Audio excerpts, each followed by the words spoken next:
Montana's landscape isn't just defined by its rugged beauty, it's shaped by the leaders of the land. This is Leadership, Legacy, and the Land, unveiling the stories of the passionate volunteer leaders who drive the Montana Stockgrowers Association. These cattlemen and women are more than just ranchers, they're trailblazers, preserving our heritage while building the future of Montana's beef cattle industry. Brought to you by Stockman Bank, Montana's brand of banking.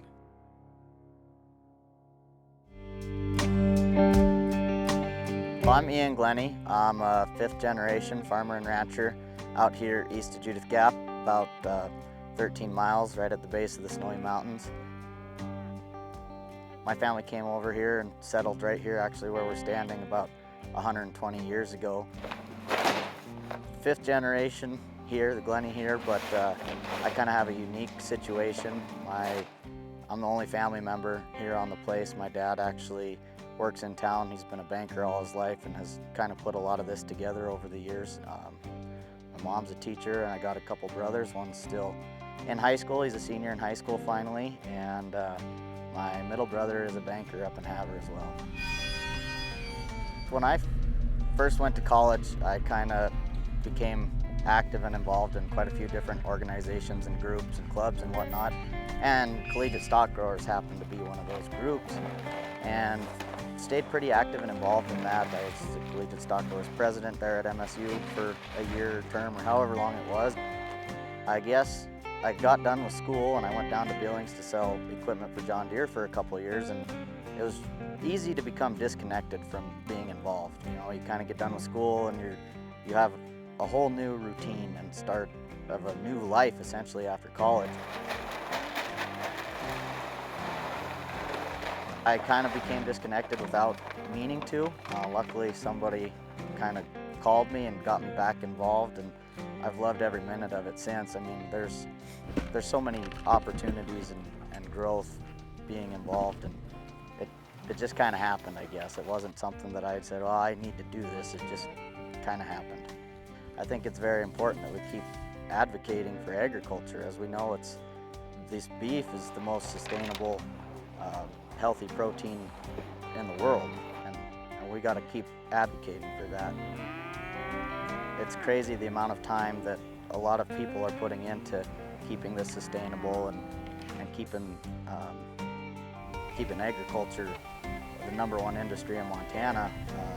Me personally, I just do what I'm told and try and do the best I can, but no, there's a lot of people that put in a lot of effort and work into this that don't get the limelight.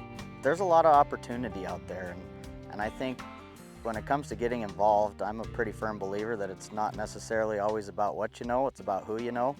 You can make a lot of connections, and once again, I'm a pretty firm believer that those connections are lifelong, that sometimes you don't have the opportunity to make those if you don't get involved.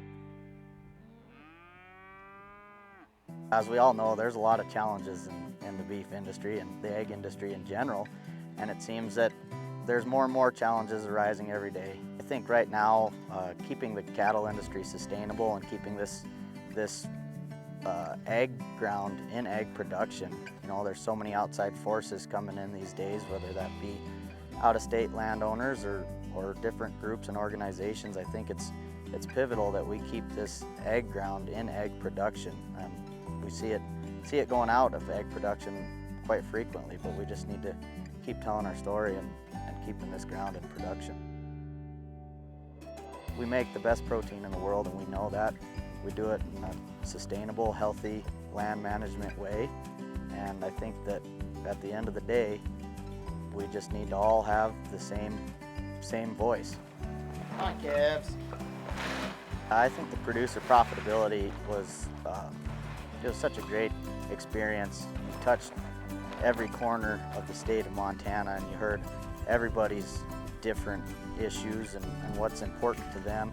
My issues here in Judith Gap are probably a lot different than somebody in Ronan or Kalispell or Miles City, and you kind of you got to hear everybody's side of it. And I think from young producers' standpoint, that meant a lot to know that there is an organization and there's people that care, that they're entering the industry and want to help them succeed. I mean, at the end of the day, the producer profitability was just a big collection of people's issues and what can we do to help.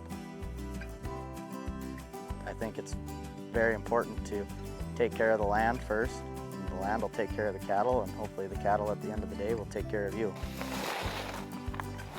I think the beef industry as a whole, I think we're in it for the long haul. I mean, it's the #1 protein source. It's the most sustainable, it's the healthiest, it's the most environmentally friendly protein source that we have. So I think at the end of the day, people will continue eating beef. We just have to make sure we keep this ground in beef production.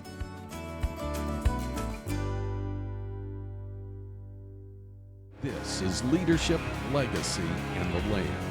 Brought to you by Stockman Bank, Montana's brand of banking.